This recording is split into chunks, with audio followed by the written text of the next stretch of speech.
आज हम भाषा भारती कक्षा 8 का पाठ 8 पढ़ेंगे। पाठ 8 में क्या है? गणितज्ञ ज्योतिषी आर्यभट्ट। मैं आपको पहले पाठ पढ़ के बताऊंगी, क्योंकि आपके पाठ में क्या क्या है, आपके प्रश्नों के उत्तर आपको पाठ पढ़ने के बाद ज़्यादा अच्छे से याद हो जाएंगे। आधा ही समय लगेगा आपको पाठ पढ़ के, अगर आप उत्तर याद करेंगे। कभी एग्ज़ाम के समय, परीक्षा के समय आपकी बुक ना मिल रही हो, आपको जल्दी हो, तो भी आप वीडियो लगा लेंगे तो सुन सकते हैं आप वीडियो, और उसके आधार पर भी उत्तर लिख सकते हैं। मैं आपको इसमें ऐड ग्रेड के अगर उत्तर होंगे तो वो भी बताऊँगी। और अगर आपको नहीं पाठ देखना है, नहीं सुनना है, तो भी आप इस वीडियो को आगे बढ़ा के जहाँ से प्रश्न उत्तर शुरू हुए हैं वहाँ से आप पढ़ सकते हैं। और एक गद्यांश के लिए, पार्ट 1 से लेकर के पूरे गद्यांश के लिए मैं सिर्फ एक वीडियो बना के डालूंगी, उसमें आप फिर सभी पाठों के गद्यांश देख लेना। अभी चलिए हम शुरू करते हैं पाठ। आज से करीब 1500 साल पहले की बात है। उस जमाने में आज के पटना शहर को पाटलिपुत्र कहते थे। पटना अपना कहाँ पर है, किस प्रदेश में बताओ? पटना बिहार में है, जिसे पहले पाटलिपुत्र कहते थे। यह बहुत बड़ा नगर था। नगर में बहुत से बाग बगीचे थे। फूलों की अधिकता के कारण इस नगर को कई लोग कुसुमपुर भी कहते थे। पाटलिपुत्र नगर नंद, मौर्य, गुप्त सम्राटों की राजधानी रही है। दूर दूर तक इस नगर की कीर्ति फैली हुई थी। देखो, अगर आप बच्चे हैं, पाठ पढ़ रहे हैं, तो ध्यान से पढ़ना। आपकी बोर्ड की परीक्षा है, बीच बीच में से भी प्रश्नों के उत्तर आएंगे। अगर आप पाठ ध्यान से सुन लेंगे तो आपको दिक्कत नहीं आएगी। अगर आप किसी को पढ़ाने के लिए पाठ देख रहे हैं तो आप भी बहुत ध्यान से पढ़ें, और जो भी बीच बीच में से उत्तर बनेंगे वो आप उनको, बच्चों को अच्छे से बता सकते हैं। राजधानी होने से देश के प्रतिष्ठित पंडित यहाँ एकत्रित होते थे। पहला प्रश्न ये आपका बनता है कि पाटलिपुत्र नगर में नंद, मौर्य और गुप्त सम्राटों की राजधानी रही है। किस किस की राजधानी रही है? तो ये तीनों सम्राटों की।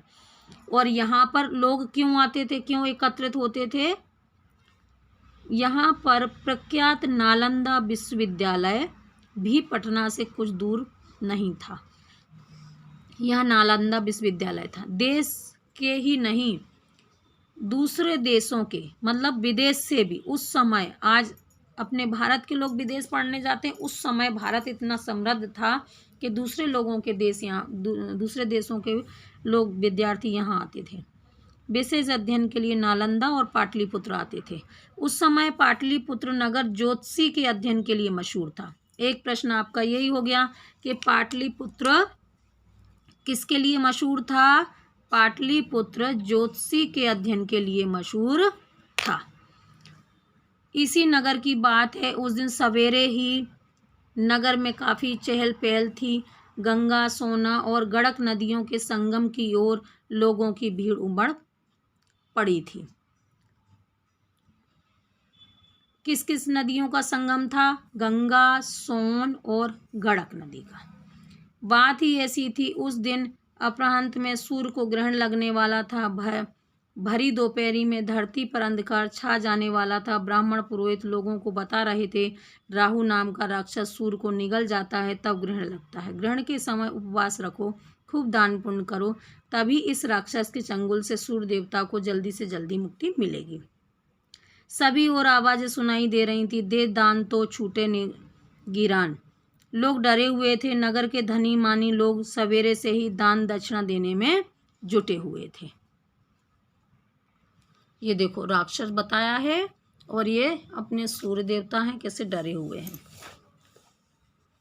मगर पाटलिपुत्र नगर से थोड़ी दूर एक आश्रम में कुछ दूसरा ही माहौल था। आश्रम एक टीले पर था। वहाँ भी बड़ी चहल पहल थी, लेकिन यह चहल पहल कुछ दूसरे ही प्रकार की थी।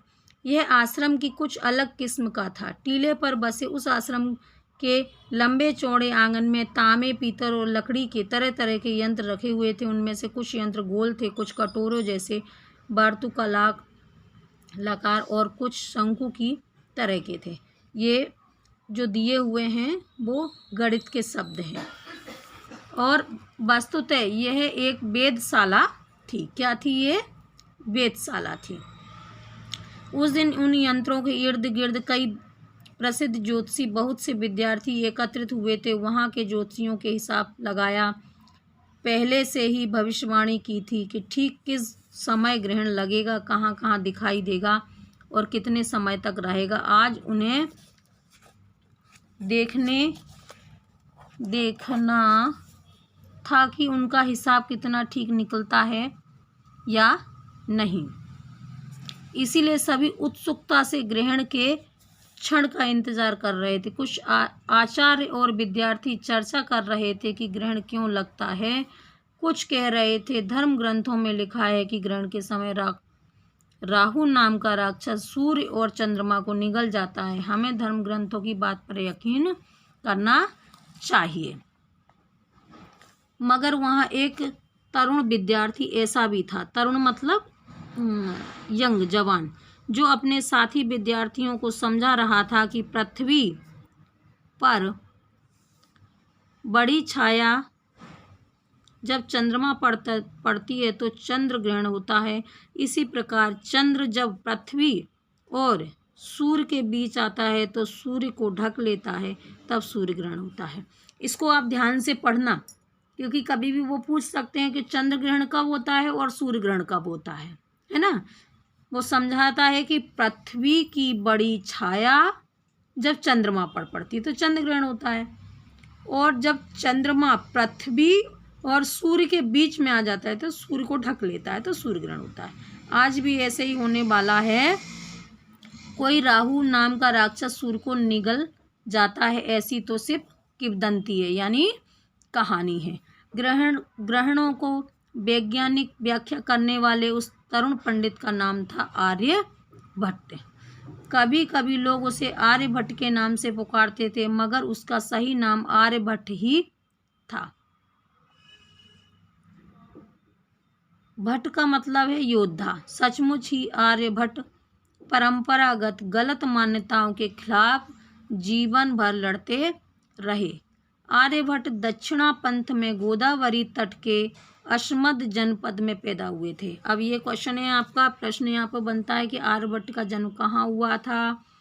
तो ये आर्यभट्ट का जन्म गोदावरी क्षेत्र के अशमद जनपद में हुआ था। इसीलिए बाद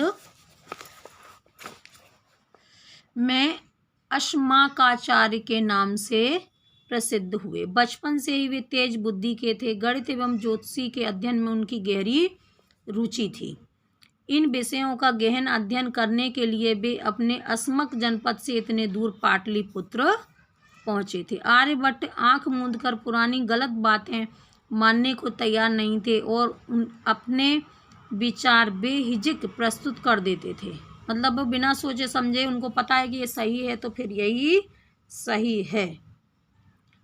ग्रहण के बारे में नहीं, आकाश की दूसरी अनेक घटनाओं के बारे में अब उनके अपने स्वतंत्र विचार थे। उस जमाने में प्राय सभी लोग, ज्योतिषी भी, यही समझते थे कि हमारी पृथ्वी आकाश में स्थित थी। किसी ज्योतिषी के मन में इस सवाल को लेकर कोई बात नहीं उठी होगी कि तो भी धर्म ग्रंथों के वचनों के खिलाफ आवाज़ उठाने का साहस उनमें नहीं था। देखते हैं आगे क्या हुआ। मगर आर्यभट्ट में ऐसा साहस था, उन्होंने पृथ्वी की गति के बारे में अपने विचार खुलकर जाहिर किए। आर्यभट्ट हमारे देश के पहले ज्योतिषी थे जिन्होंने साफ शब्दों में कहा कि पृथ्वी स्थिर नहीं है, वह अपनी धुरी पर चक्कर लगाती है। स्थिर तो आकाश का तारामंडल है। इस पर भी प्रश्न आ सकता है कि ये पहले व्यक्ति थे कि जिन्होंने ये चीज़ हमको बताई थी।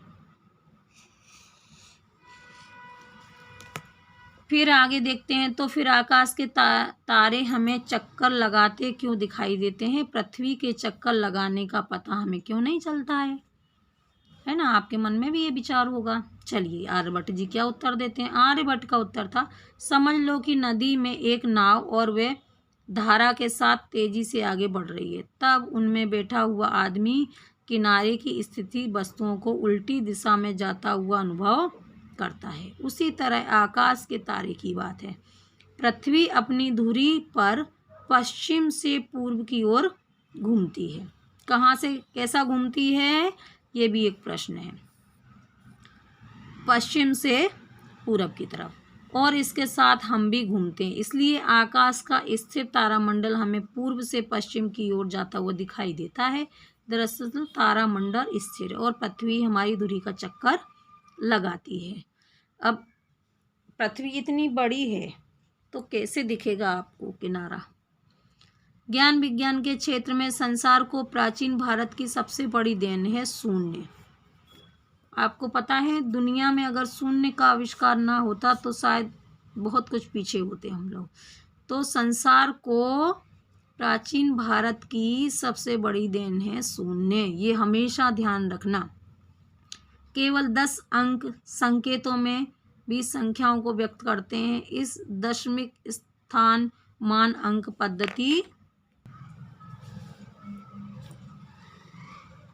की खोज आर्यभट्ट से 3-4 सदियों पहले ही हो चुकी थी। आर्यभट्ट इस नई अंक पद्धति से परिचित थे। उन्होंने अपने ग्रंथ के आरंभ में वृद्ध, देखो ये संख्या लिखी है, जैसे 1 0 है, ये 1 बना दिया तो 10। अब 10 में 1 0 और जोड़ा तो ये 100 हो गया, यानी 10 का मान 100 गुना बढ़ गया। फिर 1 और जोड़ा तो वो 1000 हो गया, है ना। तो 100 का मान 1000 में यानी 10 गुना बढ़ गया, इसलिए बोला उन्होंने। यानी अरब तक ही 10 गुणोत्तर संज्ञाएं देकर लिखा है कि इनमें से प्रत्येक स्थान पर पिछले से 10 गुना है। ये मैंने बताया ना, 1 लगा देंगे तो 10 हो गया, 1 और 0 लगा देंगे तो 10 100 बन जाएगा, यानी वो भी 10 गुना करके बढ़ते जाते हैं। आपको ऐसे समझ में नहीं आए तो पैसे रख के फिर हिसाब करना, तो अपने आप समझ में आ जाएगा। आर्यभट्ट के साथ हमारे देश में गणित ज्योतिषी के अध्ययन की एक नई स्वस्थ परंपरा शुरू हुई थी, मगर बाद में हमारे देशवासियों ने आर्यभट्ट और उनके आर्यभट्टीय ग्रंथों को लगभग भुला दिया था। आर्यभट्टीय ग्रंथ पिछले करीब 1000 वर्षों से उत्तर भारत में उपलब्ध नहीं था। महाराष्ट्र के विद्वान डॉक्टर भाऊ दाजी ने 1864 ईस्वी में मलयालम लिपि में आर्यभट्टीय की ताड़पत्र पोथियां खोजी और इनका विवरण प्रकाशित किया। ये भी प्रश्न का उत्तर है एक, है ना, कि किसने प्रकाशित की। इसके बाद ही विद्वज्जगत को आर्यभट्ट से का सही परिचय मिला। बहुत से लोगों को तो इस महान गणितज्ञ ज्योतिषी के बारे में उस समय पता जानने को मिला जब भारत के पहले कृत्रिम उपग्रह आर्यभट्ट नाम दिया गया। ये गणितज्ञ भी थे और ज्योतिषी भी थे, आर्यभट्ट दोनों थे। और हमारे यहाँ एक उपग्रह बनाया गया था, उसका नाम आर्यभट्ट दिया गया था। जैसे अभी भी बहुत सारे अंतरिक्ष में वो छोड़े जा रहे हैं, उसे 19 अप्रैल 1975 को अंतरिक्ष में छोड़ा गया था। आर्यभट्ट प्राचीन भारतीय विज्ञान का सबसे चमकता हुआ सितारा है। इस पाठ को लिखा है गुणाकर मूले जी ने। किसने लिखा है? गुणाकर मूले जी ने लिखा है। और कौन सा पाठ किसने लिखा है, एक ये प्रश्न भी कई बार आता है। अब यह भी जानें, इसमें भी आपको प्रश्न बने हैं। आर्यभट्ट की पुस्तक का नाम है आर्यभट्टीय। पुस्तक पद्य में है, मतलब पुस्तक जो है वो श्लोकों के रूप में है। भाषा संस्कृत है और इसकी भाषा कैसी है? संस्कृत। प्राचीन भारत में गणित और ज्योतिषी का अध्ययन साथ साथ होता था, इसीलिए इन दोनों विषयों का विवेचन प्राय एक ही ग्रंथ में कर दिया गया। आर्यभट्ट ने भी गणित और ज्योतिषी इन दोनों की चर्चा है। पुस्तक के 4 भाग हैं: दश गीतिका, गणित, कालक्रिया और गोला।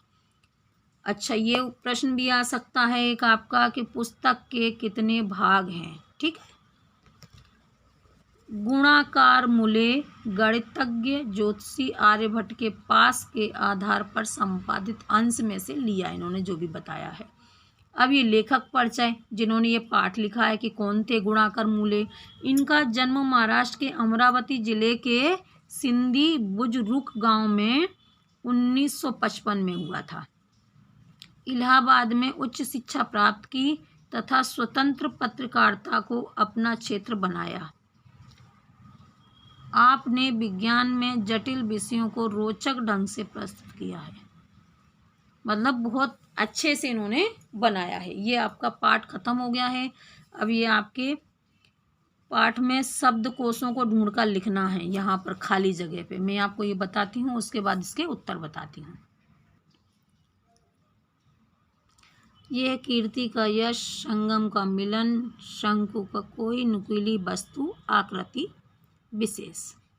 जैसे देखो ये पेंसिल है, ये पेंसिल है, इसका ये सिरा है ना, तो ये शंकु के आकार की होगी। ऐसी शंकु ऊपर बिल्कुल ऐसा जा कर के जुड़ जाता है। वेधशाला संस्था जहाँ नक्षत्रों के बारे में अध्ययन किया जाता है। धारणा मान्यता या विचार। आसन्न समीप और पास। प्रख्यात प्रसिद्ध। प्रलय सर्वनाश संसार का अंतिम समय। पद्धति ये तुच्छ घृणा के योग। पद्धति प्रणाली या तरीका। सूत्रबद्ध निश्चित तरीके से। फिर आगे आपके प्रश्नों के उत्तर हैं। निम्नलिखित प्रश्नों के उत्तर संक्षेप में लिखिए। पटना शहर का पुराना नाम क्या था? उत्तर पटना शहर का पुराना नाम पाटलिपुत्र था। पटना के पास कौन सा प्रख्यात विश्वविद्यालय था? तो पटना के पास प्रख्यात नालंदा विश्वविद्यालय था। पटना के पास किन किन नदियों का संगम था? पटना के पास गंगा, सोन और गंडक नदियों का संगम हुआ था। वेधशाला किसे कहते हैं? वेधशाला ऐसी संस्था है जहां तारामंडल, जो आसमान में तारे हैं, वो तारामंडल एवं नक्षत्रों की गति का अध्ययन किया जाता है। मतलब वो किस दिशा में चल रहे हैं। यह एक प्रयोगशाला ही होती है जिसे ज्योतिषी ग्रहण आदि लगने और समाप्त होने के समय की भविष्यवाणी करते हैं, जैसे आज भी करते हैं। भट्ट शब्द का क्या आशय है? भट्ट शब्द का आशय योद्धा है। आर्यभट्टी पुस्तक के कौन कौन से 4 भाग हैं? आर्यभट्टी पुस्तक के 4 हैं भाग। 10 गीतिका, गणित, काल क्रिया और गोल। फिर आर्यभट्टी की ताड़पत्र पोथियों और की खोज किस विद्वान ने की थी? आर्यभट्टी की ताड़पत्र पोथियों की खोज महाराष्ट्र के विद्वान डॉक्टर भाऊ दाजी ने 1864 ईस्वी में की थी। ये आपके ये उत्तर हो गए हैं। अब आपके प्रश्न क्रमांक 3, इसमें विस्तार से उत्तर आपको लिखना है।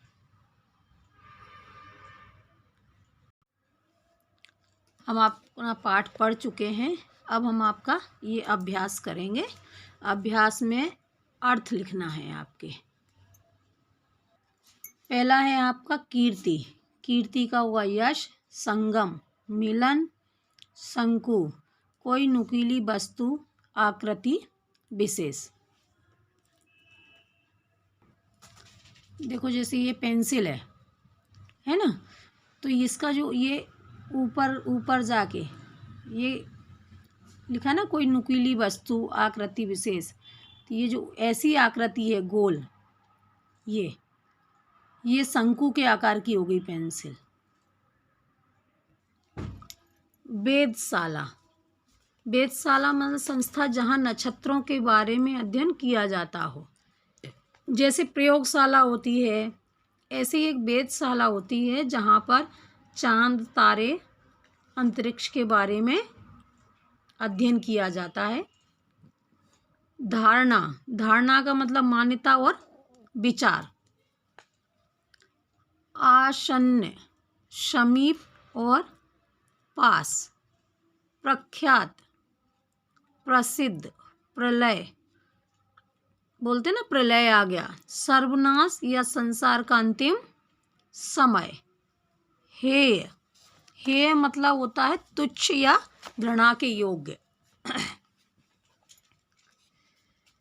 फिर पद्धति, पद्धति का है प्रणाली या तरीका, है ना। टीचर आपकी किस तरीके से पढ़ा रही है, किस पद्धति से पढ़ा रही है, फिर सूत्रबद्ध निश्चित तरीके से। ये आपके शब्दों के अर्थ हो गए हैं। अब हम इनके प्रश्नों के उत्तर देखेंगे। आपका पाठ है पाटली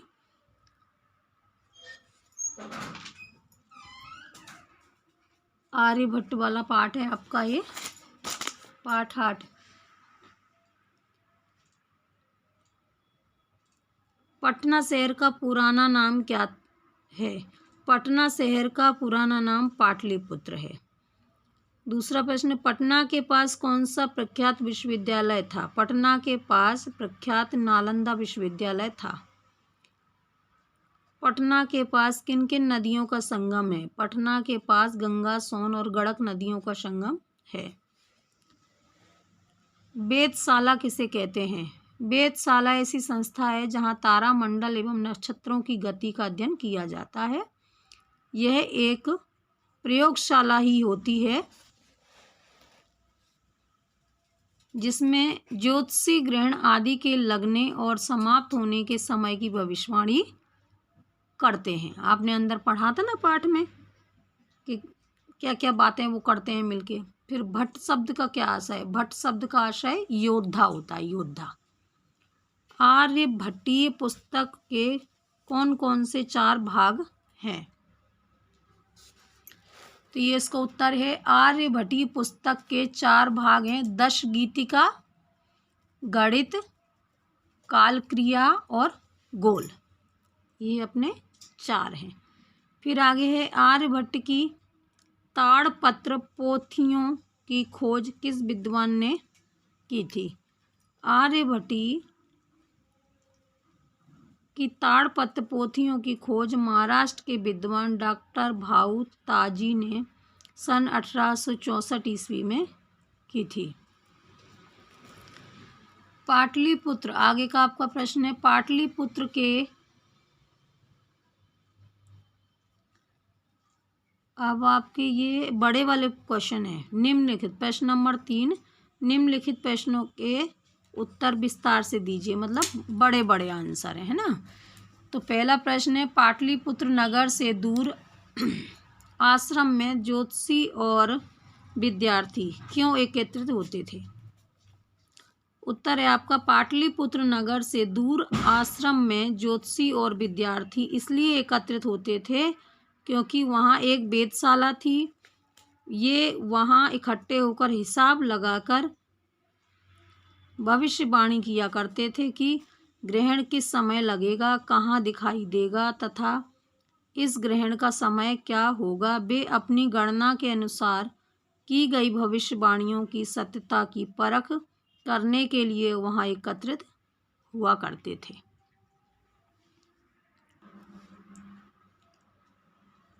अब आपका ये ख नंबर का है। पृथ्वी अपनी धुरी पर चक्कर लगाती है, इस कथन की आर्यभट्ट ने किस तरह लोगों को समझाया? आर्यभट्ट ने लोगों को समझाया कि नदी में एक नाव है और वह धारा के साथ तेजी से आगे बढ़ रही है। तब उसमें बैठा हुआ आदमी किनारे की स्थित वस्तुओं को उल्टी दिशा में जाता हुआ अनुभव करता है। उसी तरह पृथ्वी अपनी धुरी पर पश्चिम से पूरब की ओर घूमती है और इसके साथ हम भी घूमते हैं। इसीलिए आकाश का स्थिर तारामंडल हमें पूर्व से पश्चिम की ओर जाना पड़ता है। दरअसल तारामंडल स्थिर है, पृथ्वी ही अपनी धुरी पर चक्कर लगाती है। आर्यभट्ट ने सूर्य ग्रहण और चंद्र ग्रहण के विषय में क्या विचार व्यक्त किए थे? आर्यभट्ट ने पारंपरिक मान्यताओं को, जो मतलब अभी तक लोग एक दूसरे को सुनाते रहते थे, जो चली आ रही थी, खारिज कर दिया, मतलब उनको नकार दिया, और ग्रहण और चंद्र ग्रहण की वैज्ञानिक व्याख्या की। उन्होंने बताया कि पृथ्वी की बड़ी छाया जब चंद्रमा पर पड़ती है तो चंद्र ग्रहण होता है। इसी प्रकार चंद्रमा जब पृथ्वी और सूर्य के बीच आ जाता है तो वह सूर्य को ढक लेता है तब सूर्य ग्रहण होता है। घ नंबर का है, ज्ञान विज्ञान के क्षेत्र में संसार को प्राचीन भारत की क्या देन है? उत्तर, ज्ञान विज्ञान के क्षेत्र में संसार को प्राचीन भारत की सबसे बड़ी देन है शून्य। शून्य सहित केवल 10 अंक संकेतों से भी संख्याओं को व्यक्त करना। इस दशमिक स्थान मान अंक पद्धति की खोज आर्यभट्ट से 300-400 वर्ष पहले हो चुकी थी। आर्यभट्ट इस नई पद्धति से परिचित थे। उन्होंने अपने ग्रंथ के शुरू वृंद अर्थात अरब तक की 10 गुणोत्तर संज्ञाएं देकर लिखा। इसमें प्रत्येक स्थान अपने पिछले स्थान से 10 गुना है। आर्यभट्ट ने हमारे देश में गणित ज्योतिषी के अध्ययन की एक नई स्वस्थ परंपरा शुरू की। इस तरह का यह कहा जाता है कि प्राचीन भारत यानी पुराने समय भारत द्वारा ज्ञान विज्ञान के क्षेत्र में संसार को बहुत बड़ी उपलब्धि दी गई है। फिर आगे अणा है, आर्यभट्ट को प्राचीन भारतीय विज्ञान का सबसे चमकीला सितारा क्यों कहा जाता है? आगे है, आर्यभट्ट का ज्ञान विज्ञान के क्षेत्र में महत्वपूर्ण योगदान है। नक्षत्रों ग्रहों के बारे में सही धारणाओं का ज्ञान। आर्यभट्ट के कारण उन्होंने पृथ्वी की गति के बारे में अपने विचार खुलकर सबके सामने रखे थे। वे सबसे पहले ज्योतिषी थे जिन्होंने स्पष्ट रूप से अपने शब्दों में कहा कि पृथ्वी स्थिर नहीं है, यह अपनी धुरी पर यानी अपने रास्ते पर चक्कर लगाती है। स्थिर तो आकाश का तारामंडल है। इसके अतिरिक्त आर्यभट्ट ने हमारे देश में गणित और ज्योतिषी के अध्ययन को एक नई दिशा प्रदान की है। इसीलिए आर्यभट्ट को प्राचीन भारत का सबसे चमकीला सितारा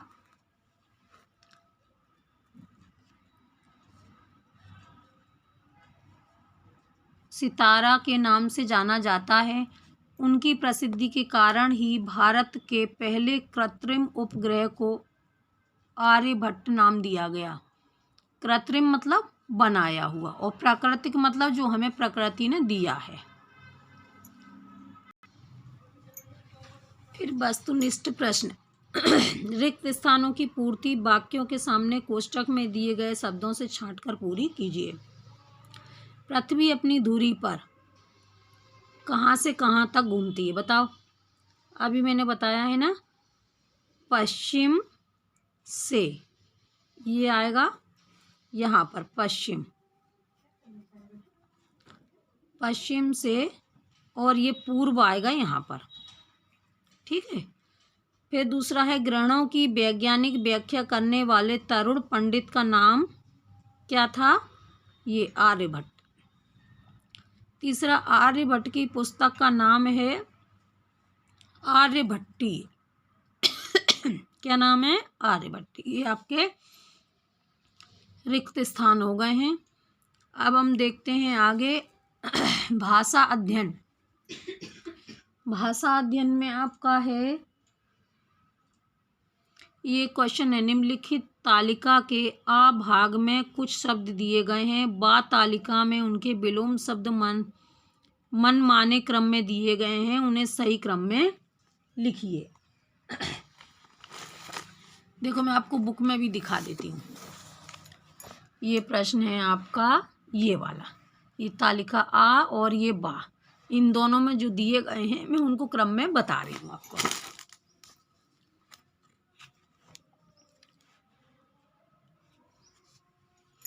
स्वतंत्र, स्थिर, स्वतंत्र का भय, स्थिर का परातंत्र।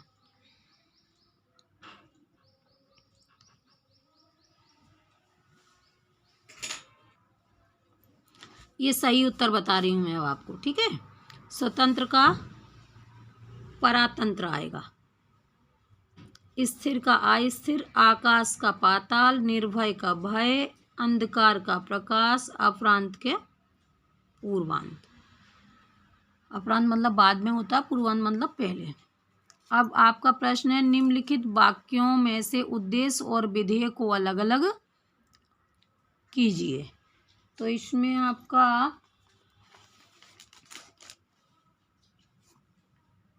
ये बताने से पहले मैं आपको बुक में थोड़ा सा समझा देती हूँ कि उद्देश्य क्या है और विधेय क्या है। प्रांजल स्कूल पढ़ने जाता है, ये वाक्य रचना की घटक है। घटक और रंग एक ही होता है। मेरा भाई मोहन बाल खेलता है। उपर्युक्त वाक्य में प्रांजल तथा मेरा भाई मोहन के विषय में कुछ कहा गया है ना। एक तो प्रांजल, इनके विषय में जो भी कहा गया है उसके बारे में देखते हैं। वाक्य में जिसके विषय में कुछ कहा जाता है वो क्या हो गया, उद्देश्य हो गया। क्या हो गया वो, उद्देश्य। जिसके विषय में कहा गया है वो क्या हो गया, उद्देश्य हो गया। अतः प्रांजल क्या है, उद्देश्य है, और मेरा भाई क्या है, उद्देश्य है ना। वाक्यांश में उद्देश्य के बारे में जो कहा गया है वो विधेय है। दो चीजें हैं, पहला उद्देश्य, उद्देश्य कौन है, नाम। उद्देश्य क्या हो गया इसमें, नाम। और इनके बारे में जो भी कहा गया है, अच्छा बुरा, बाजार गया, फुटबॉल खेलता है, बहुत खाता है, पढ़ता बिल्कुल नहीं है, और बहुत पढ़ता है जैसे तुम लोग पढ़ते हो, है ना। तुम लोग अच्छे बच्चे हो, बहुत ज़्यादा पढ़ते हो ना, ठीक है। तो उद्देश्य और विधेय अब क्लियर हो गया आपको। मैं एक बार और समझा देती हूँ कि जिसके विषय में कुछ कहा जाता है वो उद्देश्य है। जैसे प्रांजल और मोहन उद्देश्य हैं, और इनके बारे में जो भी कहा गया है वो विधेय है। तो ये आपका कभी आ जाए प्रश्न एक आदि बन के ऑब्जेक्टिव में कि वाक्य के कितने घटक होते हैं, तो वाक्य के दो घटक हैं, एक उद्देश्य और दूसरा विधेय। अब इसमें अलग अलग करना है, वाक्यों में उद्देश्य और विधेय अलग अलग करना है।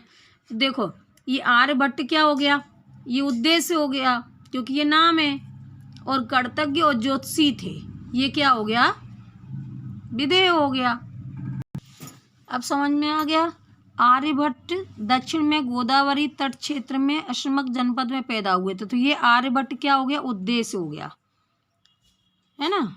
और ये पूरी यहाँ से लाइन यहाँ तक विधेय हो गई। मैं आपको अलग से और समझा दूंगी अभी। उन्होंने अपने विचार खुलकर व्यक्त किए, तो ये उन्होंने क्या हो गया, उद्देश्य हो गया, क्योंकि इन्होंने नाम नहीं दिया है यहाँ पर, लेकिन कहा आर्यभट्ट के बारे में जा रहा है, और यहाँ से ये विधेय हो गया। फिर ये आर्यभट्ट, ये उद्देश्य हो गया, और ये इतना ज्योतिषी थे, पहला ग्रंथ उन्होंने लिखा, ये विधेय हो गया। ये आपका मैं समझाए दे रही हूँ। ये उद्देश्य ऐसे लिखना है, विधेय ऐसे लिखना है। ये आपका दोनों लिखा हुआ है, आर्यभट्ट और महान गणितज्ञ, जो कि मैंने आपको समझा दिया है। अब ये खा नंबर में भी ऐसे उद्देश्य लिखना, ये आर्यभट्ट उद्देश्य हो गया, ये पूरी लाइन आपकी विधेय हो गई। विधेय दक्षिण पथ में गोदावरी, ठीक है। अब ये आपका आगे भी है,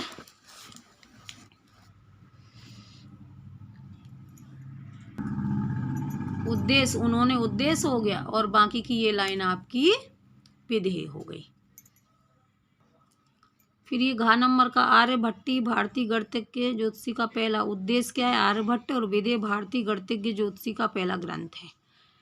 देखो कभी अगर ये वाला शब्द ना आए, वो कुछ और उदाहरण दे दें, तो आपको कैसे छांट के लिखना है वो आपको पता होना चाहिए। अब आपके आगे का प्रश्न है, प्रश्न नंबर 3। विशेष शब्द में बी उपसर्ग जुड़ा हुआ है। अब इसको यहाँ पर ये भरना है, ये मैं आपको बता देती हूँ डायरेक्ट, आप इसमें भर लेना। बी का द्रोह, द्रोह में बी जोड़ देंगे तो क्या हो जाएगा, विद्रोह हो जाएगा। क्या हो जाएगा, विद्रोह।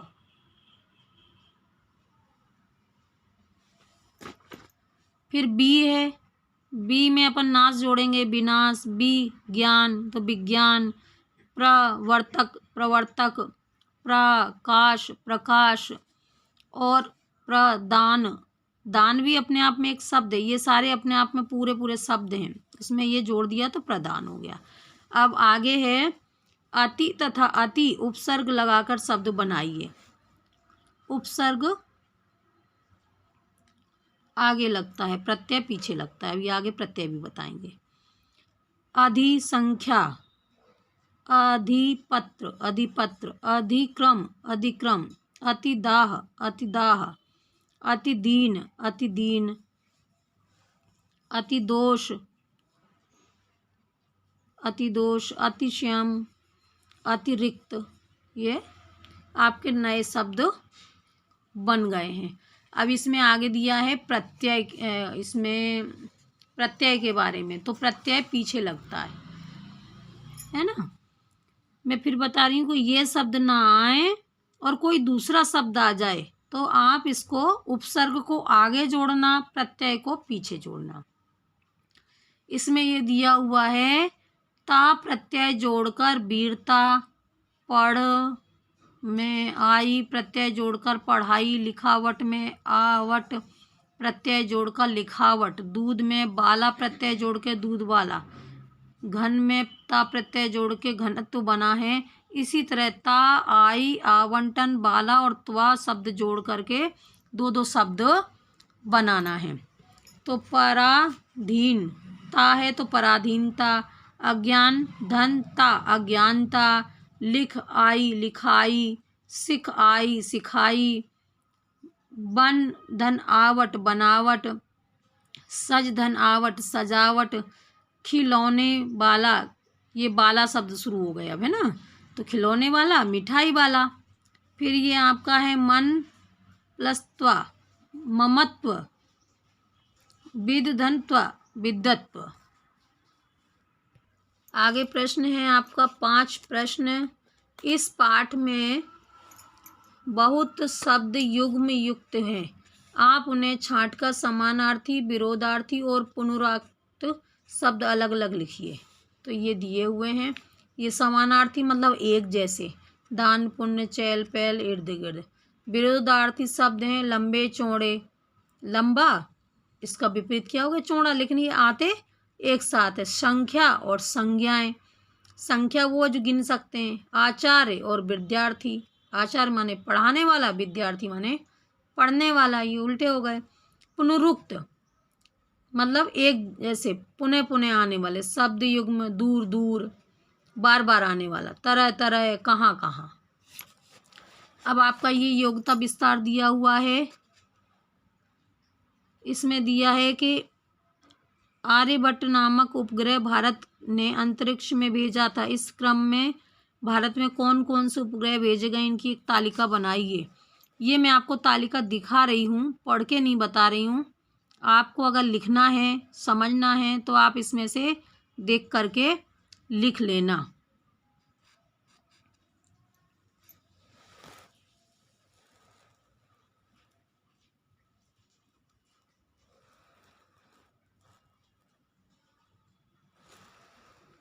ये पूरी मैंने आपको बता दी है ना।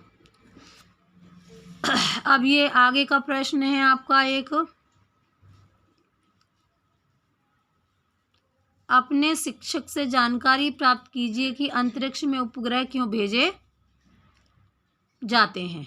इसका उत्तर है अंतरिक्ष में उपग्रह निम्नलिखित उद्देश्यों से भेजे जाते हैं। दूर संचार और दूरदर्शी सेवाएं उपलब्ध कराने हेतु,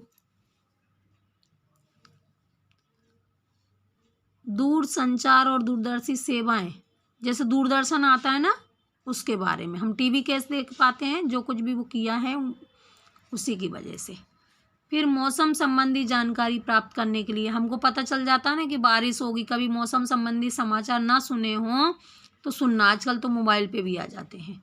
तीसरा है प्राकृतिक आपदा, जैसे तूफान, वर्षा आदि की पहले से हमें जानकारी भी उसी की वजह से प्राप्त होती है। दूर दराज के गांव में दूरदर्शन के सिग्नलों का प्रसार करने, तो जैसे अभी आपको कहीं मोबाइल नहीं लग रहा है तो अपन बोलते हैं ना कि नेटवर्क नहीं मिल रहा है, ये सारी चीज़ें उन्हीं की वजह से मिलती है, मोबाइल और टेलीफोन सेवा के लिए। तापमान की जानकारी हेतु कि गर्मी कितनी पड़ेगी। रेडियो पर प्रसारण करने के लिए, रेडियो तो बहुत कम लोग सुनते हैं, लेकिन सुनना तो ये वहीं से प्रसारित हो पाता है जब वो उपग्रह की वजह से। फिर फसल, खनिज, वन संपदा, जल संपदा, महासागरीय संपदा आदि के सर्वेक्षण के लिए, ये सारी चीज़ें के लिए अंतरिक्ष में हम उपग्रह भेजते हैं। मान लो ये ऐसी मशीन है कि इनकी जानकारी हमको बताते हैं ये। फिर एक क्वेश्चन है, भारतीय अंतरिक्ष यात्रियों के विषय में जानकारी प्राप्त कीजिए और उनके नाम तथा अंतरिक्ष की तिथियों की तालिका बनाइए। सबसे पहला नाम आता है राकेश शर्मा, जो 84 में गए थे जब इंदिरा गांधी जी थी। फिर दूसरा कल्पना चावला, जो कि 97 में गई थी। तीसरा सुनीता विलियम है, ये अनेक बार गई हैं। ये कल्पना चावला जी की तो मृत्यु उसी समय हुई थी जब वो पृथ्वी पर लौट रहे थे। ये काफ़ी बुजुर्ग हो चुके हैं, आप इनको देख सकते हैं अभी, और इनके बारे में भी जानकारी ले सकते हैं। अब आगे किसी देखे हुए मेले का वर्णन करते हुए एक निबंध लिखिए। अब ये तो आप खुद ही लिखें तो ज़्यादा अच्छा है कि आपने कोई ना कोई मेला तो देखा होगा। अगर मेला नहीं देखा है तो मेले का निबंध देख लेना, उसमें से आप पढ़ के डाल सकते हैं। एड ग्रेड के प्रश्नोत्तर बता रही हूँ मैं अब आपको। प्राचीन काल में चंद्र ग्रहण व सूर्य ग्रहण के लिए किसे उत्तरदायी माना जाता था? उत्तर, प्राचीन काल में चंद्र ग्रहण और सूर्य ग्रहण के लिए राहु नामक राक्षस को उत्तरदायी माना जाता था। दूसरा प्रश्न है, भट्ट का पर्यायवाची शब्द। भट्ट का पर्यायवाची शब्द योद्धा है। फिर प्रश्न नंबर तीसरा है आपका, पाठ में आए सूर्य ग्रहण के उल्लेख के स्थान पर दूसरा उदाहरण किस समक्ष भौगोलिक घटना का हो सकता है? तो पाठ में आए सूर्य ग्रहण के स्थान पर चंद्र ग्रहण की घटना हो सकती है, भौगोलिक घटना हो सकती है। ठीक है। आर्यभट्ट ग्रंथ लगभग पिछले 1000 वर्षों से उत्तर भारत में उपलब्ध नहीं था। महाराष्ट्र के विद्वान डॉक्टर भाऊ दाजी ने 1964 में मलयालम लिपि में आर्यभट्ट की ताड़पत्र पोथियां खोजी और इनका विवरण प्रकाशित किया। इसके बाद ही विद्वानों को आर्यभट्ट का सही परिचय मिल पाया। फिर आगे का प्रश्न है, आर्यभट्ट का सही परिचय कब और कैसे हुआ? आर्यभट्ट का सही परिचय सूर्य ग्रहण के समय हुआ। आर्यभट्ट विज्ञान की एक वेधशाला में अपने विद्यार्थियों को अपना व्याख्यान दे रहे थे।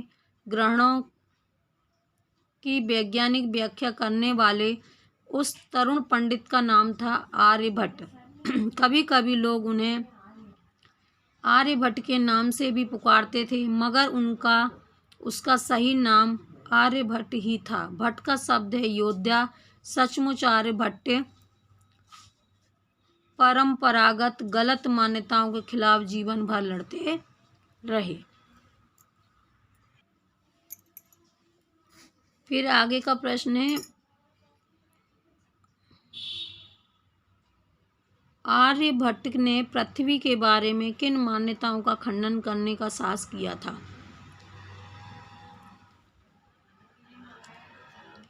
आर्यभट्ट ने पृथ्वी के बारे में प्रचलित मान्यताओं का खंडन करने का साहस किया था। उन्होंने साफ शब्दों में कहा था कि पृथ्वी स्थिर नहीं है, यह अपनी धुरी पर चक्कर लगाती है। स्थित तो आकाश का तारामंडल है। आपने पृथ्वी की गति के बारे में अपने विचार खुलकर व्यक्त किए थे। फिर आगे है, आर्यभट्ट के वैज्ञानिक योगदान के बारे में अपने विचार लिखिए। बार बार वही चीज़ें आ रही हैं घूम फिर करके, आप अच्छे से याद कर लेना। आर्यभट्ट ने परंपरागत मान्यताओं को खारिज कर सूर्य ग्रहण और चंद्र ग्रहण की वैज्ञानिक व्याख्या की। उन्होंने बताया कि पृथ्वी की बड़ी छाया जब चंद्रमा पर पड़ती है तो चंद्र ग्रहण होता है। इसी प्रकार चंद्रमा जब पृथ्वी और सूर्य के बीच आ जाता है तो सूर्य को ढक लेता है, तब सूर्य ग्रहण होता है। आर्यभट्ट ने हमें शून्य यानी जीरो का सही ज्ञान प्रदान किया। इसके बिना गणित विषय का सही उत्तर प्राप्त नहीं हो सकता है। आर्यभट्ट को शून्य की नई पद्धति का ज्ञान था। अब ये आगे का प्रश्न है, आकाश में स्थित खगोलीय पिंड। खगोलीय पिंड क्या होते हैं? सूर्य, चंद्रमा, तारे, ये क्या हैं? खगोलीय पिंड है। मान लो खगोलीय खिलौने हैं, तो ये नाम है खिलौनों की, ठीक है। पूर्व से पश्चिम की ओर जाते क्यों दिखाई देते हैं? आकाश में स्थित खगोलीय पिंड पूर्व से पश्चिम की ओर जाते हुए दिखते हैं क्योंकि पृथ्वी अपनी धुरी पर पश्चिम से पूर्व की ओर घूमती है। फिर आगे है, विज्ञान के विभिन्न क्षेत्रों में प्राचीन भारत की देन के बारे में लिखिए। अब इसका उत्तर मैं आपको प्रश्न क्रमांक 3 का घ बता चुकी हूँ। मैं अभी आपको एक बार और दिखा देती हूँ, आप वीडियो पीछे करके भी उसको देख सकते हैं। ये आपका दिया है, ज्ञान विज्ञान के क्षेत्र में संसार को प्राचीन भारत की क्या देन है। ये वाला प्रश्न आए या वो वाला प्रश्न आए, उत्तर आपका एक ही है। ये 3 का घ है, ये आपका उत्तर है। आप वीडियो पीछे करेंगे तो मैंने पूरा बताया भी है और ये दिया है, आप इसको भी देखकर लिख सकते हैं। कृत्रिम उपग्रहों के महत्व पर 10 पंक्तियां लिखिए, मतलब 10 लाइनें लिखिए। कृत्रिम उपग्रहों के कारण ही विज्ञान आज प्रगति की ओर बढ़ रहा है। दूसरे नंबर, कृत्रिम उपग्रह के द्वारा मौसम की जानकारी प्राप्त होती है। भारत ने अपने पहले कृत्रिम उपग्रह को आर्यभट्ट नाम दिया है। आर्यभट्ट नामक उपग्रह को 19 अप्रैल 1975 में अंतरिक्ष में छोड़ा गया है। आज अनेक देश कृत्रिम उपग्रहों को चंद्रमा, मंगल आदि पर भेज रहे हैं। कृत्रिम उपग्रह के ग्रहों के बारे में तथा सौर मंडल के विषय में पता चलता है। कृत्रिम उपग्रह ही अंतरिक्ष की परिक्रमा करने में सफल हैं। कृत्रिम उपग्रह की रफ्तार यानी गति बहुत तेज होती है। कृत्रिम उपग्रहों से अन्य ग्रहों और उपग्रहों की जानकारी हमें मिलती है और कृत्रिम उपग्रहों के द्वारा पृथ्वी के भौगोलिक स्वरूप को जानने में मदद मिलती है। अब ये आपका ख़त्म हो गया है। अब आगे मैं आपको विविध प्रश्नावली बताऊंगी, आप ये चैप्टर पढ़ना और इसमें जो उत्तर हैं बार बार घुमा फिरा के दिए गए हैं, तो आप 1-2 भी याद कर लेंगे तो भी हो जाएगा। छोड़ना आपको कुछ भी नहीं है। चैनल को सब्सक्राइब ज़रूर कर लेना, अपने दोस्तों को बताना, शेयर भी कर सकते हो आप। और 5वीं के 10वीं के सारे ही डले हुए हैं इसमें, चैनल में व्याकरण भी है, तो आप आगे उसमें से देख सकते हैं।